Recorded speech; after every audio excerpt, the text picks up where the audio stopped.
berada di pusat kota Jakarta, yaitu di lapangan Monas Jakarta Pusat, atau ke arah selatan dari Istana Negara di Jakarta. Tugu peringatan nasional yang satu ini merupakan salah satu dari monumen peringatan yang didirikan untuk mengenang perlawanan dan perjuangan rakyat melawan penjajah Belanda. Dibangun pada tahun 1959 dan selesai pada tahun 1960.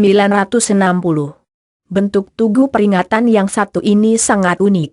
Sebuah batu oblik yang terbuat dari marmer yang berbentuk linggayoni, simbol kesuburan ini tingginya 132 meter, 433 kaki, yang dibangun di areal seluas 80 hektar. R.M. Sudarsono. Tugu ini diarsiteki oleh R.M. Sudarsono dan Friedrich Silaban, arsitek Masjid Istiqlal, dengan konsultan insinyur Rooseno. Resmi dibuka untuk umum pada tanggal 12 Juli 1975.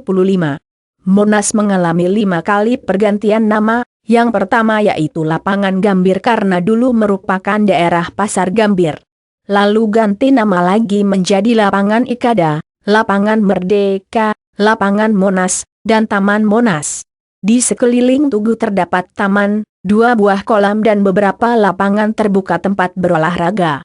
Friedrich Silaban, 1912 sampai 1984, Bung Karno menjulukinya sebagai By the Grace of God karena kemenangannya mengikuti sayembara desain Masjid Istiqlal dan pembangunan Monas.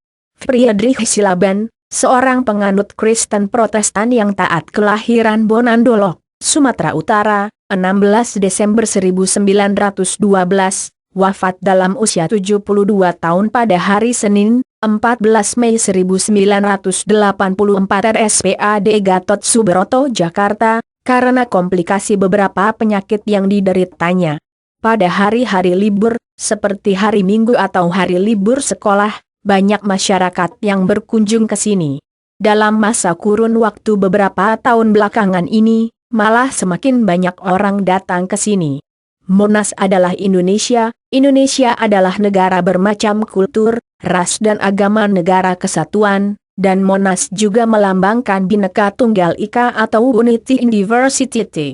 Di dalam bangunan monumen nasional ini juga terdapat museum dan aula untuk bermeditasi. Selain itu di kompleks Taman Monas juga terdapat diorama tentang proklamasi kemerdekaan Indonesia.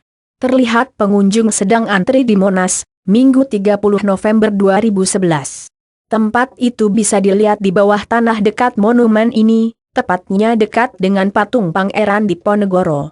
Para pengunjung dapat naik hingga ke atas dengan menggunakan elevator. Hingga saat ini sejak pagi hari apalagi di tiap akhir minggu, antrian naik ke Tugu Monas kian ramai. Lidah api atau obor di atas Tugu Monas ini sebagai simbol perjuangan rakyat Indonesia yang ingin mencapai kemerdekaan. Di puncak monumen nasional terdapat cawan yang menopang berbentuk nyala obor perunggu yang beratnya mencapai 14,5 ton dan dilapisi emas 38 kg. Dan 28 kg diantaranya adalah sumbangan dari Teuku Markam, salah seorang saudagar Aceh yang pernah menjadi orang terkaya Indonesia.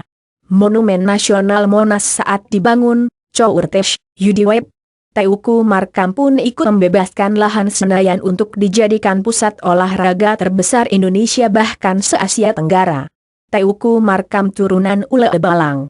Lahir tahun 1925 memasuki pendidikan wajib militer di Kutaraja, Banda Aceh sekarang, dan tamat dengan pangkat Letnan 1. Teuku Markam turunan Ule Balang.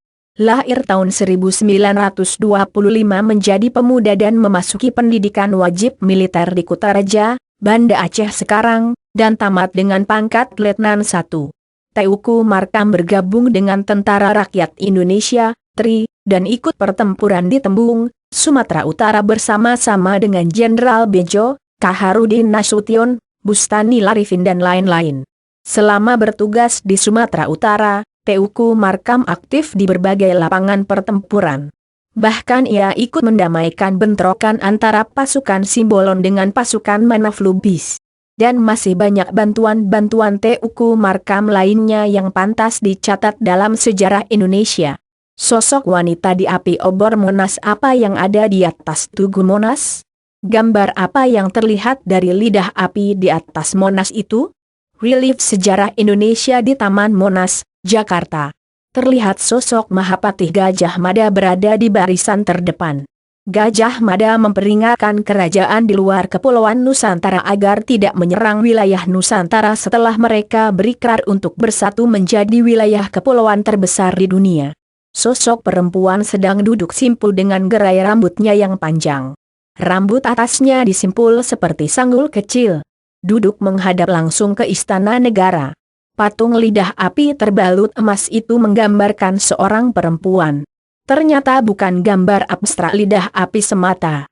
Terlihat dari sisi sebelah kiri Monas di Jalan Medan Merdeka Barat sebelah utara, dekat dengan Istana Presiden. Patung bersosok perempuan itu sengaja dibuat dengan sebaik-baiknya agar orang yang melihatnya tidak mengetahuinya secara langsung. Begitu hebatnya Bung Karno sebagai penggagas dan juga sang arsitek yang membuatnya. Jika peradaban manusia mungkin bisa punah, maka paling tidak Indonesia sudah punya peninggalan berupa warisan para pemahat tulung di zaman modern, pembuatan tahun 2000-an ini. Salah satunya ialah patung penari cantik di Monas, Dewi Pertiwi. Ukiran dan pahatannya sangat halus dan detail. Sources, Wikipedia. Presiden Soekarno juga sudah mengetahui sosok patung tak terlihat ini. Sosok perempuan itu sangat akurat mengarah ke Istana Presiden. Jadi, di saat kita berada di halaman Istana Presiden, patung tersebut paling mudah untuk dikenali. Sedangkan dari sisi lainnya akan susah untuk dikenali. Apalagi jika Anda ada di daerah Medan Merdeka Selatan, takkan terlihat karena Anda hanya melihat punggungnya. Apa tujuan pembuatan lidah api sebagai simbol semangat yang membara dengan sosok perempuan tersebut? Tiada orang yang tahu persis. Beberapa orang hanya beranggapan bahwa sosok itu dibuat karena Presiden Soekarno sangat menghormati perempuan. Atau mungkin juga sang arsitek sengaja membuatnya agar setiap presiden Indonesia bisa melihat sang ratu atau putri atau dewi ini ke arah nyala obor di atas Monas. Perancang relief ini mungkin juga bermaksud agar sang wanita layaknya menyemangati pekerjaan berat yang sedang diemban sang presiden. Agar presiden tetap terpacu, tidak melunturkan tekadnya, tak mudah menyerah dan semangatnya tetap menyala untuk memakmurkan rakyatnya dan membangun negeri yang besar ini. Atau bisa jadi juga bermaksud agar setiap presiden Indonesia merasa akan diawasi oleh sang sosok wanita itu sebagai layaknya ibu kita, ibu negeri, ibu pertiwi.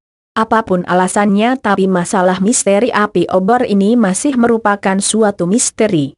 Hingga kini, banyak kontroversi mengenai siapa sosok itu. Sosok perempuan misterius ini tidak mungkin dibuat tanpa nama alias asal berwujud saja. Relief sosok wanita di Monas, Museum Nasional. Apapun kontroversi dan konspirasi tentang masalah ini, namun yang jelas relief sosok perempuan yang terwujud di api obor bagian atas Monas yang berlapis emas tersebut bukanlah isapan jempol.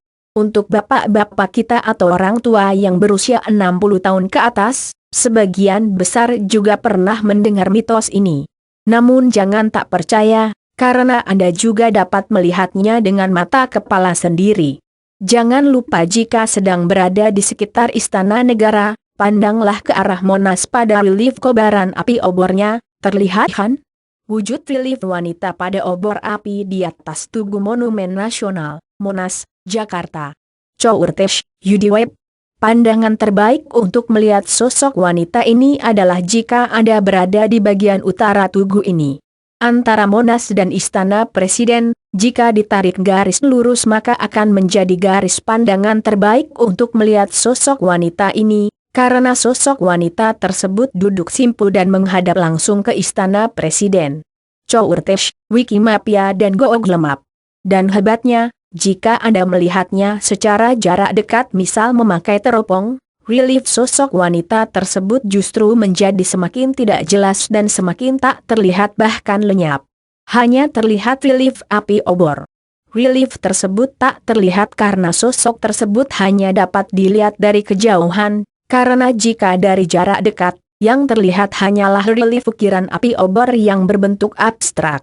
lukisan ilustrasi Ratu Pantai Selatan, Sang Kanjeng Ratu Nyi Roro Kidul, Courtesh, ICCWP. Sudut penglihatan terbaik adalah jika Anda berdiri segaris lurus antara Tugu Monas dan Istana Presiden yang berada di Jalan Merdeka Utara. Begitu misteriusnya sosok wanita ini, bahkan hingga konspirasinya sampai ke arah dunia mistis.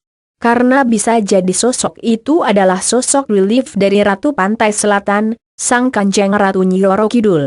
Believe it or not? Silahkan pergi ke Monas dan lihatlah dengan mata dan kepala Anda sendiri. Terlihatkah oleh Anda bahwa relief api obor tersebut seperti sosok patung seorang wanita sedang duduk simpul di atas Monas?